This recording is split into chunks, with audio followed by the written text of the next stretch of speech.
Magandang araw po sa inyong lahat mga kababayan at welcome back. Dito po sa PNR at ito nga mga karabin natin, mga hudas lumabas. Nako, former PRRD di na maibabalik sa Pilipinas. Yan mga kababayan, patungkol po riyan ang ating alamin at bibigyan ng komento ngayong araw na ito. Pero bago pong lahat, kung bago ka pa lang at di pa po napag-subscribe sa ating munting channel, please don't forget to subscribe at palike na rin po ng video ito. Maraming salamat po at eto na nga, simulan na po natin to. Sawalaan bayan ko sa malalaw tao.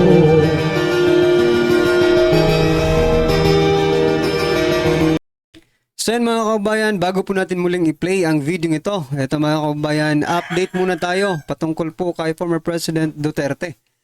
Ito po mga kababayan ang update, news update. Yan, GMA News mga kababayan. Ito, i-zoom in lang natin ha. Ang update po kay former President Duterte as of March 14, 2025. Ngayon po yan, no? Ito po. An ICC detention officer called the Embassy of the Philippines in The Hague at 3:41 p.m. Yan. March 13, Central European Time, yan, to inform that former President Rodrigo Duterte requested to speak with a consular officer. During the call, Duterte conveyed, among other things, that he underwent a medical check-up. So nagpa-check up po, no, ang ating former president, and has received medical care and that he is generally fine. Yan mga kabayan, okay naman daw siya, no? Good news. Sabi pa dito, he also requested a visit, no, by embassy consular official and also asked the embassy to assist in the request for a visit by his legal counsel and family member, respectively. Yan mga kabayan. So, wag po kayong magalala. Okay naman po. No, dahil nga po hindi po no pinapasok yung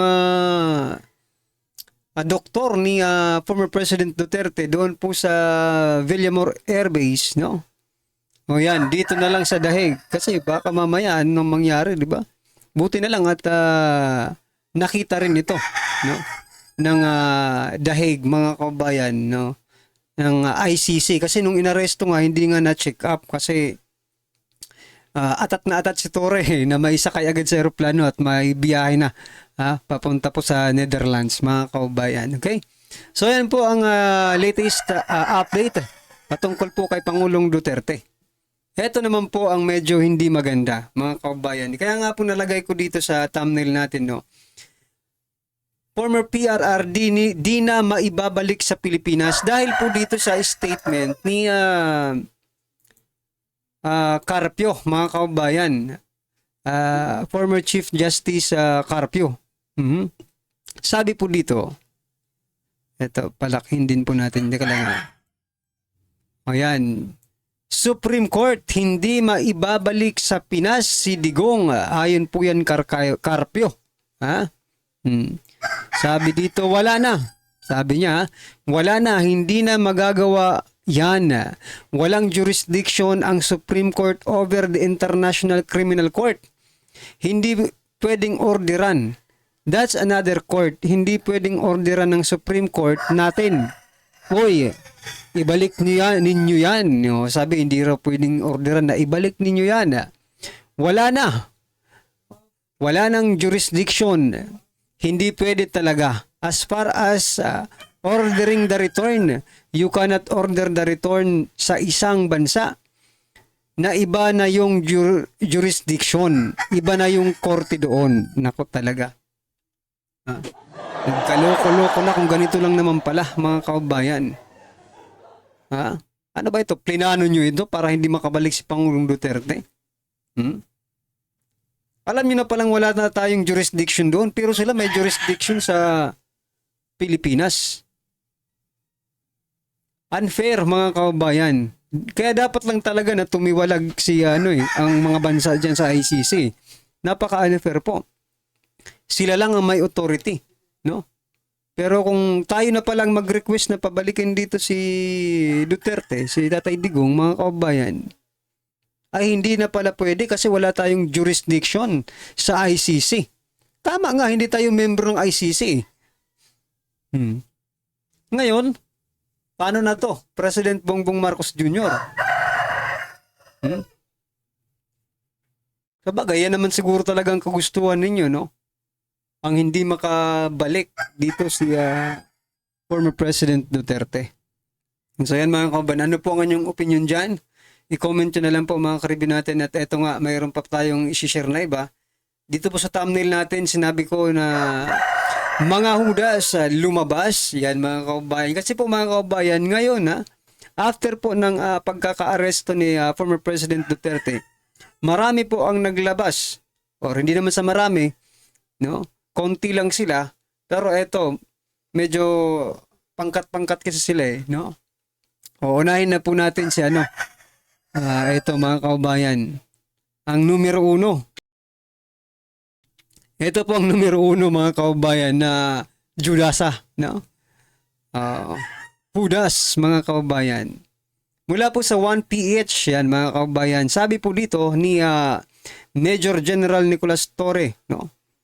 Director po ng CIDG mga kababayan. Kahapon po ito, March 13, 2025, sabi niya po, mismong si President Duterte niremind niya ako na magre-retire ako at aasuntuhin ako ng kanyang mga anak, mga kamag-anak after my retirement, no?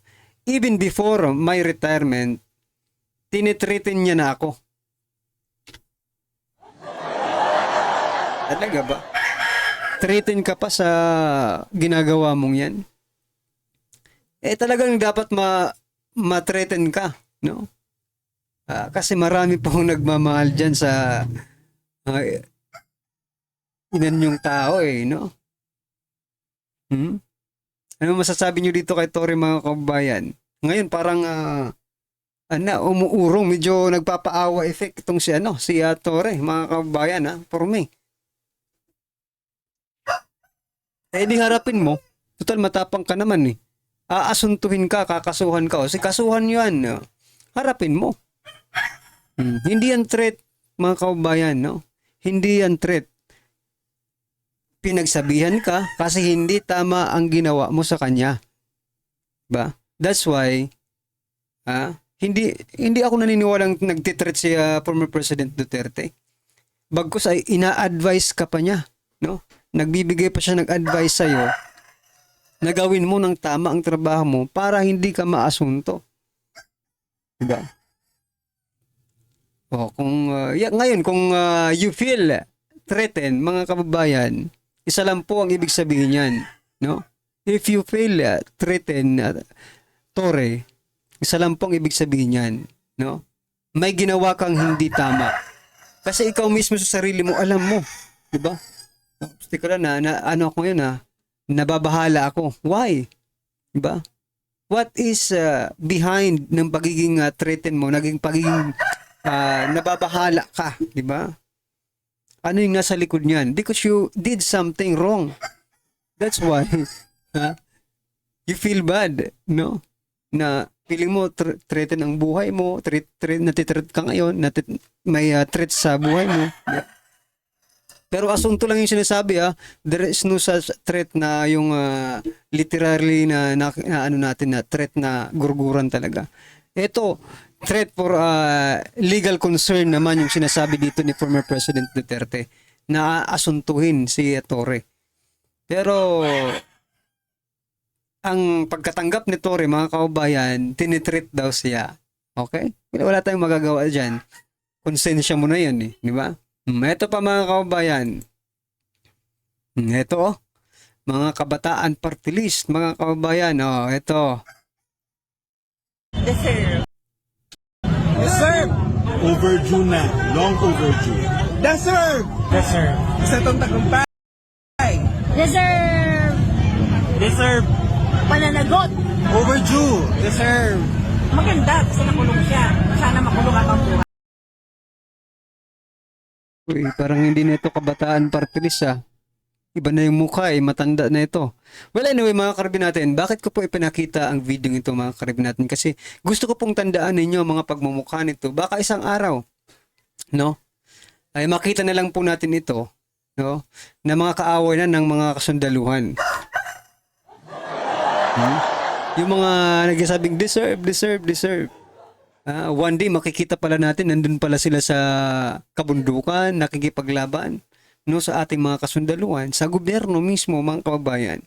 So, well, it is your opinion and we respect kung sinasabi nyo mang deserve, no? Opinion nyo po yan. Pero, yun nga, what I'm trying to point out, mga kababayan,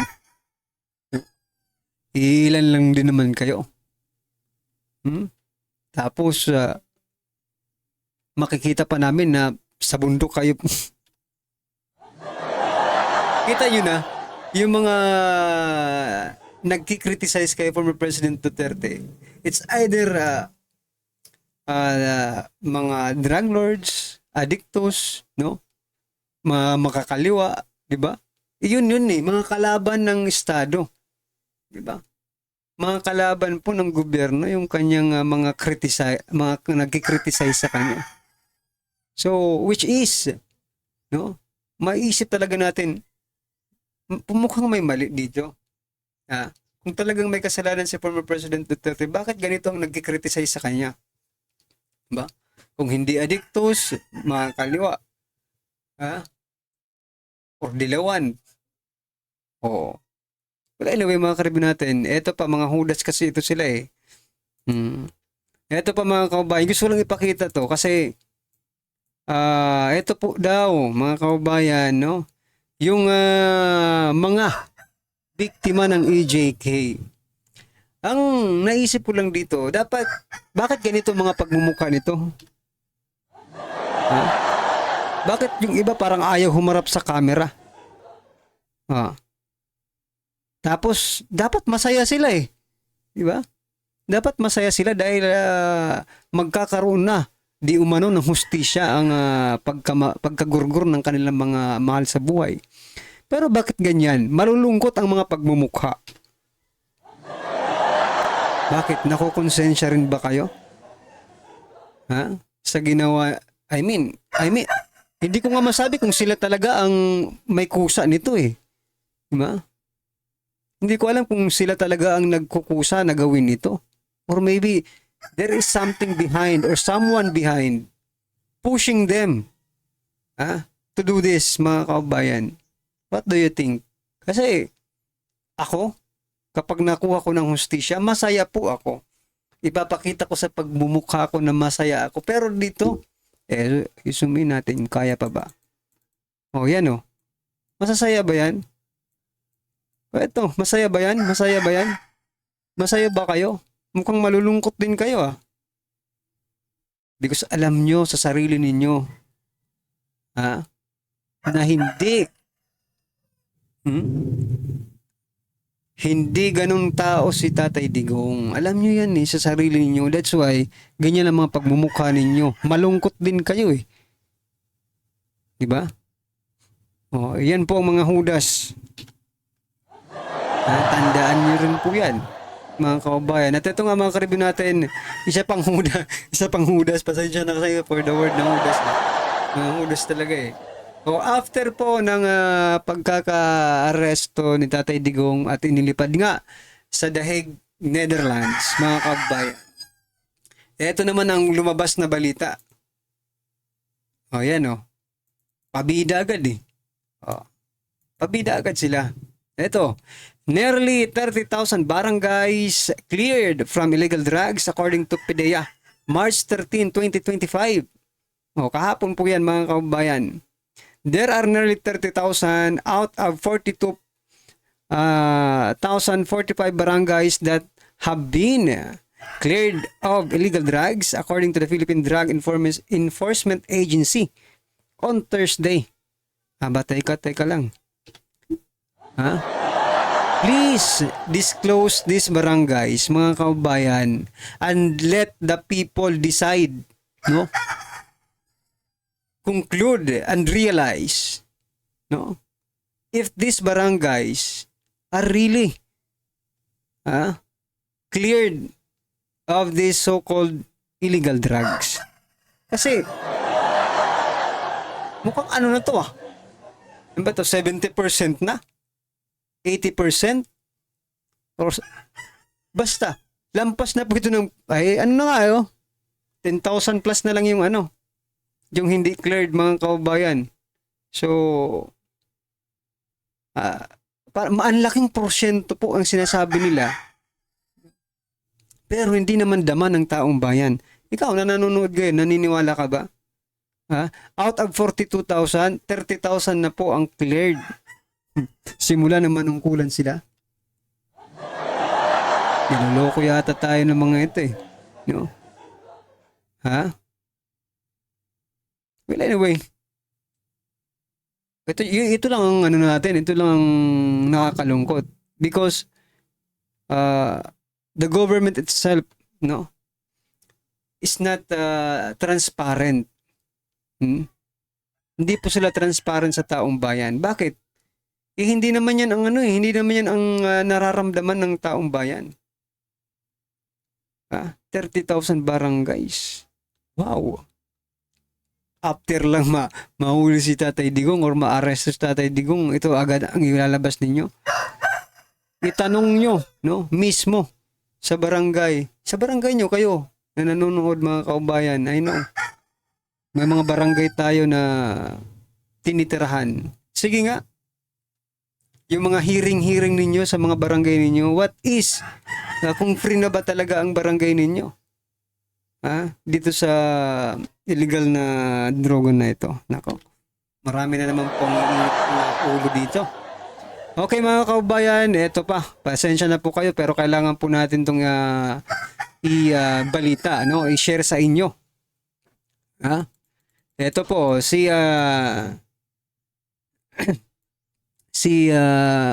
Solgen, sabi niya po dito mga kaubayan, basahin ko lang po Despite the Philippines' complete disengagement from the International Criminal Court in 2019, Solicitor General Menardo Guevara on Tuesday said the government would not stand in the way of the prosecutor's investigation of the Duterte administration's bloody drug war.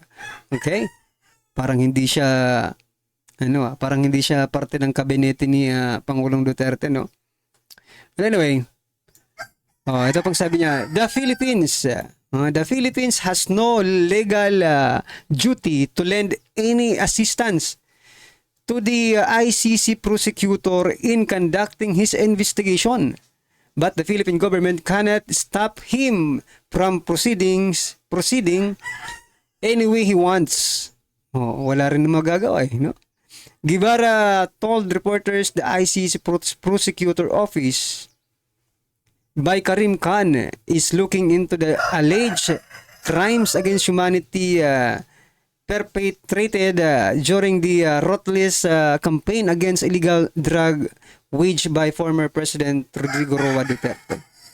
So mga kababayan, hindi ko alam kung nag-uusap ba sila ni President Bongbong Marcos Jr., at saka yung ibang branch ng ating gobyerno. Oo nga, sinabi na po yan ni PBBM na hindi nga tayo makikiisa dito sa ICC to investigate, Hindi tayo magbibigay ng mga ebidensya or something na documents doon sa ICC. But the ICC kahapon, mga kaubayan, sa i-share nating video, di ba? Sabi na the Philippine government fully cooperated, the arrest. So sa aresto, okay, sa aresto pala yun. Pagdating naman po sa mga dokumento, mga kababayan, eto, sabi ni Solicitor General Guevara, hindi po sila magbibigay ng anumang dokumento patungkol po dyan sa war on illegal drugs. Kasi wala na nga tayong hindi na tayo member ng ICC. So yan po ang sabi niya. So, sana, ito lang kasi isang gobyerno naman siguro ang Kongreso, Senado at Palasyo. Iba-iba kasi sila ng ng mga desisyon sa buhay, no? Iba-iba po sila ng mga desisyon sa buhay, mga kababayan. Kasi itong kongreso, yung kamara, mga kababayan, itong gagawin. Ito yung Quadcom. Quadcom handang sumunod raw sa pagbibigay ng ebidensya sa ICC. The Philippines is no longer a party because of the withdrawal. The ICC has already acquired jurisdiction over this case, mga kababayan. Pero, magbibigay pa rin po, no, ng ebidensya. Nasaan po yung sinasabing hindi makikipagtulungan ang Pilipinas? Sabi po ni Guevara, at sabi rin po ni President Bongbong Marcos Jr., mga kababayan, na hindi makikipagtulungan sa ICC. Pero itong Quadcom, handang-handa na. Ang gulo, no? Ang gulo ng mga hudas. Well, anyway, ito lang naisip ko. Baka ibang gobyerno po ang sinasabi nila. No? Magkaiba na pala ngayon ang palasyo, no? Kongreso at Senado. Well, anyway, iba naman talaga sila ng mandate, no? But you have to follow the president, no? Kung mag-iiba-iba pala kayo, no? Kung mag-iiba-iba tayo ng mga desisyon, no? May desisyon sa palasyo, may desisyon sa kamara, may desisyon sa Senado. Tatlo pa lang presidente natin dito. Di ba? Tatlo pa lang presidente natin dito. At malamang sa malamang mananaig po ang kamara sapagkat sila po ay napakarami. Di ba? Ano sa palagay niyo, mga kababayan? No? Grabe po grabe, no?